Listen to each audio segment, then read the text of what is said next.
नमस्कार साथियों, मैं नीरज कांति आप सभी का स्वागत करता हूं आपके अपने चैनल एनके ग्लोबल एजुकेशन पर। साथियों, इस वीडियो में हम देखने जा रहे हैं कि क्या चाइना जो ताइवान है उसके ऊपर अटैक करने की प्लानिंग कर रहा है।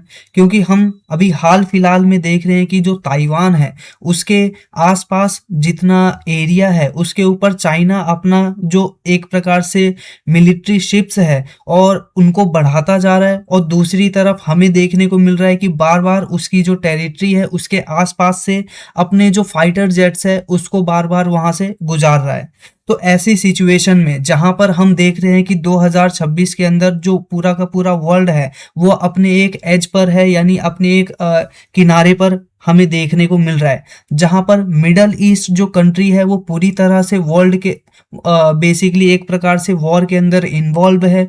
वहीं दूसरी ओर अमेरिका, यूरोपियन कंट्रीज भी वॉर के अंदर इन्वॉल्व नजर आ रही हैं।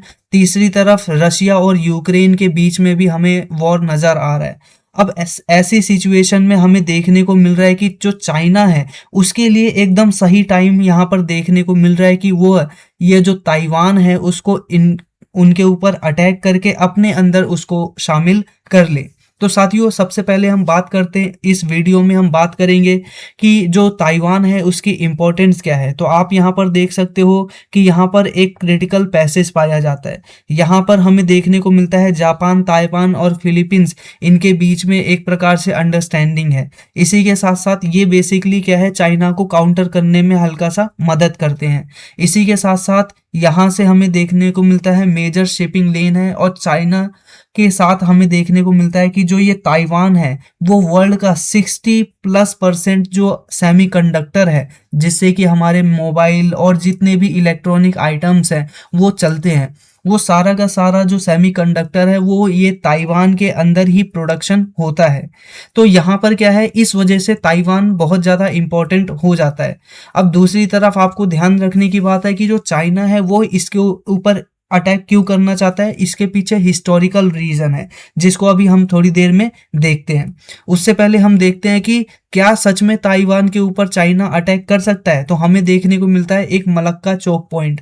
मलक्का चौक पॉइंट एक ऐसा इलाका है जहां से क्या है, दुनिया भर के जो शिप्स है वहां होकर गुजरते हैं। ठीक है, जैसे कि मलेशिया और इंडोनेशिया के बीच में ये जो नैरो पैसेज है इसी को ही स्ट्रीट ऑफ मलक्का या मलक्का स्ट्रीट के नाम से जाना जाता है।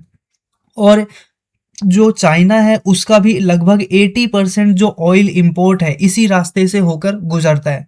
और दूसरी बात क्या है कि इन्हीं एरियाज में जैसे यूएसए का जो basically naval basis, military bases Malaysia, Indonesia और भी अदर आसपास जो कंट्रीज है उनके अंदर देखने को मिलता है। अगर अमेरिका क्या बोलते हैं, अगर चाइना ताइवान के ऊपर अटैक करता है तो हमें देखने को मिलेगा कि अमेरिका इस एरिया को बंद कर देगा, स्ट्रेट ऑफ हॉर्मुज को बंद कर देगा। और यही रीजन है कि चाइना का इससे क्या है, एनर्जी सिक्योरिटी डिस्टर्ब हो सकती है। तो ये एक तरह से काउंटर देखने को मिलता है कि चाइना शायद डायरेक्ट रूप में ताइवान के ऊपर अटैक करने से अभी बचे। इसी के साथ साथ यहाँ पर हमें देखने को मिलता है कि चाइना का बहुत सारे क्या बोलते हैं इन्वेस्टमेंट है हमारे पूरे मिडल ईस्ट कंट्रीज के अंदर। और इसी के साथ साथ इसी सब चीज़ों को देखते हुए चाइना अभी इसके ऊपर शायद अटैक ना करे, क्योंकि यहाँ पर Russia, Iran, USA, South Korea, इन सभी का एक प्रकार से अलग अलग अलायंसेस हमें यहाँ पर नज़र आते दिख रहे हैं। जहां पर एक तरफ रशिया और ईरान है, वहीं दूसरी ओर हमें अमेरिका और साउथ कोरिया का जो गठबंधन है वो देखने को मिल रहा है। इसी के साथ साथ अगर ये ऐसा होता है तो इंडिया के ऊपर क्या इम्पैक्ट पड़ेगा। तो सबसे पहले हमें देखने को मिलेगा जो स्ट्रीट ऑफ मलक्का है उसके ऊपर जो चाइना का डोमिनेंस है वो हमें देखने को मिलेगा। जो इंडिया का ट्रेड का कंपोनेंट है वो डिस्टर्ब होता हुआ नजर आएगा, और इंडिया के सामने ऑयल सप्लाई जैसी चीजें यहाँ पर नजर आएगी। तो साथ ही आइए डिटेल में बात करते हैं कि ये जो पूरा सिनेरियो है क्या और इसको हम किस प्रकार से देखें। तो सबसे पहले तो मैंने आपको बता दिया कि ताइवान के ऊपर जो चाइना है वो क्या करना चाहता है, कब्जा करना चाहता है। और यहाँ पर हमें देखने को मिल रहा है कि इनकी जो लड़ाई है वो बहुत ज़्यादा पुरानी है। जब चाइना के अंदर सिविल वॉर होता है 1949 के अंदर। अब यहाँ पर क्या होता है, दो पार्टियां होती हैं, एक होती है कम्युनिस्ट पार्टी और दूसरी होती है नेशनलिस्ट पार्टी। कम्युनिस्ट पार्टी को लीड कर रहे होते हैं माओ जेडोंग, और वहीं पर नेशनलिस्ट पार्टी को लीड कर रहे होते हैं चिंग काई शेक। अब इसी के साथ ही क्या होता है, दोनों में विवाद होता है, और इस प्रकार से हमें देखने को मिलता है कि जो पीआरसी है, ठीक है, यहाँ पर पीपल रिपब्लिक ऑफ चाइना, इस प्रकार से यहाँ पर क्या होता है, इस्टेब्लिशमेंट होता है पार्टी का, और ये मेनलैंड चाइना जो है उसके अंदर वर्क करते हैं। और वहीं पर रिपब्लिक ऑफ चाइना जो कि क्या है, ताइवान के अंदर बनाया जाता है। बेसिकली यहाँ पर सिचुएशन ये होती है कि जो माओ जेडोंग है उनकी सरकार यहाँ पर इस्टेब्लिश हो जाती है, तो जितने भी नेशनलिस्ट हैं वो क्या करते हैं, मेनलैंड जो चाइना है उसको छोड़ करके ताइवान भाग जाते हैं। और यही पूरा मुद्दा यहाँ पर हिस्टोरिकल रूप में नजर आता है कि जो माओ जेडोंग के बेसिकली एक प्रकार से फिलोसफी या उनकी आइडियोलॉजी को आगे बढ़ाने वाले लोग हैं, वो ताइवान को इस वजह से कब्जा करना चाहते हैं क्योंकि वह पहले क्या था, मेनलैंड चाइना का ही पार्ट था। उसको जो ये पूरे लोग हैं वो क्या करते हैं, वन चाइना पॉलिसी के रूप में इसको जानते हैं, जिसमें वो क्लेम करते हैं ताइवान की टेरिटरी को as a part of China. इसी के साथ साथ यूएस का रोल भी यहाँ पर अगर हम देखें तो किस प्रकार से है, चाइना को वन चाइना पॉलिसी को वह क्या करता है, सपोर्ट करता है एक तरफ डिप्लोमेटिकली। वहीं पर ऑफिशियली या प्रैक्टिकल रूप में देखें तो जो यूएसए है वो ताइवान को भी मिलिट्री बेस पर क्या करता है, सपोर्ट करता है। तो अमेरिका क्या है, दोनों तरफ से यहाँ पर हमें नजर आ रहा है।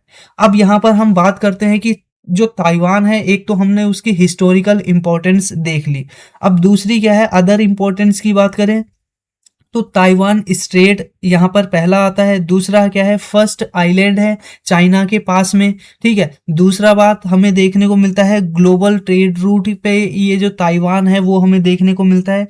और सबसे बड़ी बात यहाँ पर आपको देखने को मिल रही है, वर्ल्ड का सेमीकंडक्टर हब है ये, यानी दुनिया में भी जितना सेमीकंडक्टर प्रोड्यूस होता है उसका 60% प्रोडक्शन सिर्फ और सिर्फ ताइवान करता है। सोच के देखिए, दुनिया भर में जितने भी मोबाइल हैं, जितने भी इलेक्ट्रॉनिक आइटम्स हैं, उसके अंदर जो सेमीकंडक्टर लग रहे हैं वो सारे के सारे मैन्युफैक्चर लगभग 60% कहाँ पर हो रहे हैं, ताइवान के अंदर हो रहे हैं। ताइवान अपने आप को बेसिकली एआई के अंदर, इलेक्ट्रॉनिक और डिफेंस के अंदर काफी मजबूत करके रखा हुआ है, और इसी वजह से इसके ऊपर अटैक करना इतना ज्यादा आसान नहीं है। अगर ताइवान के ऊपर अटैक हुआ तो पूरा वर्ल्ड का जो इकोनॉमी है बेसिकली टेक्नोलॉजी के एरिया में या फिर इलेक्ट्रॉनिक्स के एरिया में वो डिस्टर्ब होता हुआ हमें नजर आएगा। तो ये हमने पूरा पॉइंट देख लिया। अब हम यहाँ पर बात करते हैं मलक्का चौक पॉइंट की। साथियों, अगर आप इमेज के अंदर देखेंगे तो ये पूरा इंडिया है और यहाँ पर आप देख रहे हो चाइना, ठीक है। अब चाइना के पास में ही आपको ये वाला जो पूरा का पूरा इलाका है, ये है आपका ताइवान, ठीक है, जहां पर मैं कर्सर कर रहा हूं। अब यहां पर आप देख रहे हैं कि इसके ऊपर चाइना इस वजह से भी अटैक नहीं करेगा, जैसा कि मैंने आपको बता दिया कि चाइना अपना क्या करता है, लगभग 80% जो अपना ऑयल है, रिफाइनरी है, एलपीजी है, जितना भी फार्मास्यूटिकल से संबंधित या फिर जितनी भी चीजें हैं, वो क्या है, यहां से गुजारता हुआ इसी मलक्का स्ट्रीट से होकर लेकर आता है, ठीक है। यहाँ पर इस रेड सी से लेकर यहाँ पर आपको पर्शियन गल्फ से लेकर पूरा जो व्यापार है वो फिर मलक्का स्ट्रेट आता है। मलक्का स्ट्रीट से फिर वो क्या है, चाइना जाता है।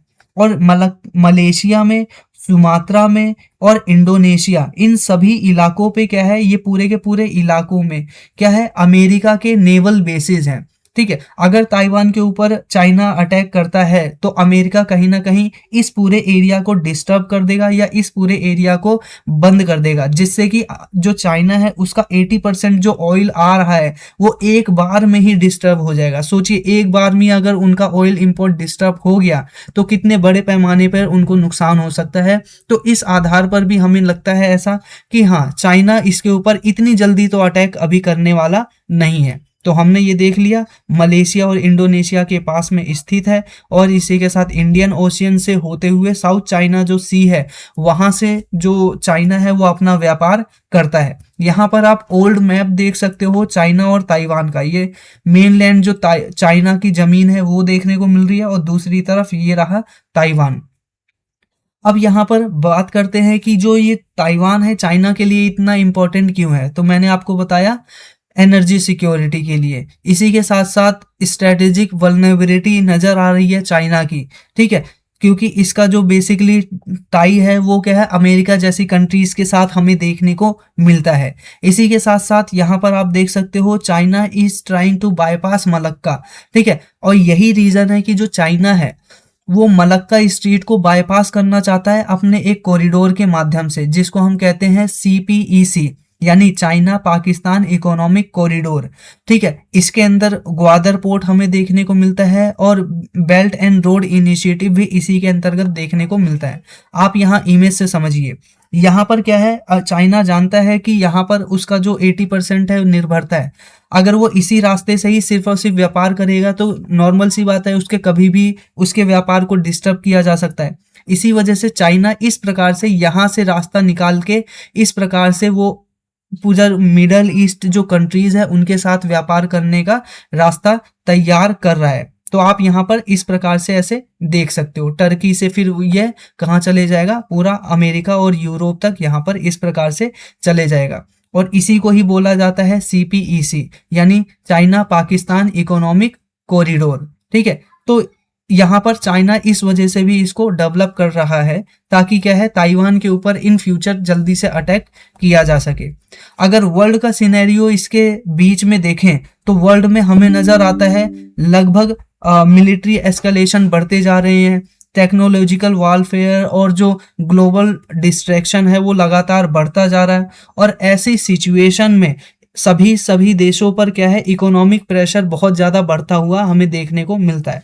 अब इसी वजह से सभी देश क्या कर रहे हैं, अपने अपने एक ब्लॉक बनाए हुए हैं, जहां पर चाइना की साइड में रशिया ईरान है, US की साइड में जापान साउथ कोरिया ऑस्ट्रेलिया है, और उसने क्वाड और ऑकस जैसे संगठन को भी निर्माण किया हुआ है, जो कि क्या है, चाइना को एक तरह से काउंटर कर रहा है। लेकिन इसके बावजूद भी चाइना के पास क्या है, अपॉर्चुनिटी हमें नजर आ रही है। वो अपॉर्चुनिटी कैसी है कि अभी जो पूरा वर्ल्ड है वॉर के अंदर इन्वॉल्व है।